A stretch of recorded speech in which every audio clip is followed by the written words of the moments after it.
Tidak disangka, salah satu mantan admiral terkuat Angkatan Laut kini terlihat bergabung dengan kru bajak laut paling berbahaya di dunia.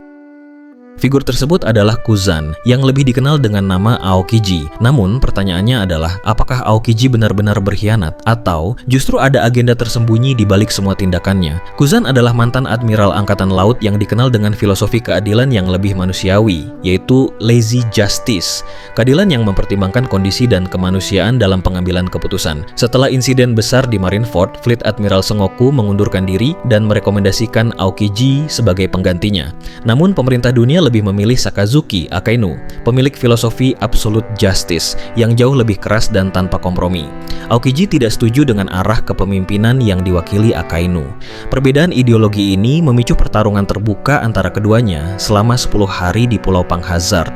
Pertarungan tersebut menyebabkan pulau itu terbelah menjadi dua ekstrim. Satu sisi membeku, sisi lainnya terbakar. Aokiji kalah dalam pertarungan tersebut, namun nyawanya tidak diambil. Setelah itu, ia memilih mengundurkan diri dari Angkatan Laut karena merasa tidak lagi sejalan dengan prinsip dan arah institusi tersebut. Setelah kepergiannya, Aokiji sempat menghilang dari peredaran. Hingga akhirnya, ia muncul kembali sebagai bagian dari kru bajak laut Kurohige, Blackbeard, salah satu Yonko yang paling ditakuti saat ini. Keputusan ini menimbulkan banyak spekulasi. Aokiji bahkan terlihat ikut serta dalam aksi penculikan Charlotte Pudding, serta menghadang pasukan yang ingin menyelamatkan Koby, kapten muda Angkatan Laut. Namun yang paling mengejutkan terjadi di Pulau Beehive, saat Monkey D. Garp, mentornya sekaligus legenda Angkatan Laut, datang menyelamatkan Koby. Aokiji secara langsung menghadang dan bertarung melawan Garp, dan dalam pertarungan tersebut, Garp akhirnya dikalahkan. Tindakan ini membuat banyak pihak percaya bahwa Aokiji benar-benar telah berbalik arah dan menjadi bagian dari kelompok bajak laut. Namun, sampai saat ini motivasi asli Aokiji belum pernah dijelaskan secara resmi dalam cerita utama. Hal ini memunculkan berbagai teori dan spekulasi dari para penggemar.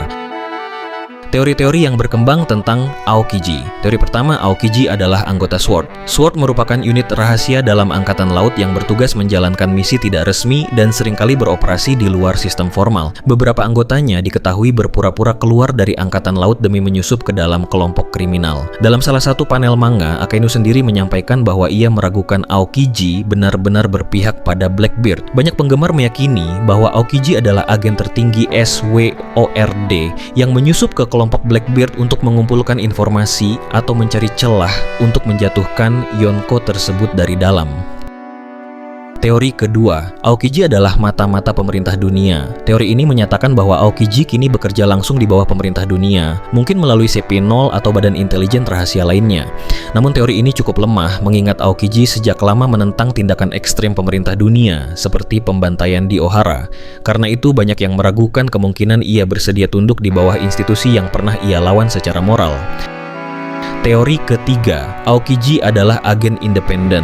Teori ini dianggap sebagai yang paling masuk akal. Menurut teori ini, Aokiji tidak lagi terikat dengan Angkatan Laut maupun pemerintah dunia, melainkan bertindak sendiri untuk menjalankan keadilan sesuai dengan prinsip pribadinya. Tujuan utamanya kemungkinan besar adalah mengawasi Blackbeard dari dalam dan mencegah kehancuran besar yang bisa terjadi jika Teach dibiarkan bergerak bebas. Fakta bahwa Aokiji tidak membunuh Garp dan tampak masih menunjukkan keraguan saat pertarungan menjadi indikasi bahwa dia masih terikat secara moral dengan nilai-nilai lamanya. Sikap ini juga konsisten dengan keputusannya di masa lalu, seperti saat menyelamatkan Nico Robin di Ohara, meskipun bertentangan dengan perintah pemerintah dunia. Aokiji adalah salah satu karakter paling kompleks dalam dunia One Piece. Ia pernah menjadi simbol keadilan yang berimbang di dalam Angkatan Laut, namun kini berada di posisi yang membuat banyak pihak curiga. Entah dia benar-benar telah berkhianat, menyusup sebagai agen rahasia, atau sekadar memilih jalannya sendiri. Yang jelas, Aokiji bukan karakter yang bisa dilihat hanya dari permukaan. Ia tidak mencari kekuasaan, namun juga tidak tinggal diam ketika dunia berada dalam kekacauan. Dan bisa jadi, di balik semua langkah diamnya, dialah satu-satunya yang bergerak di jalur keadilan yang tidak bisa ditempuh oleh sistem manapun.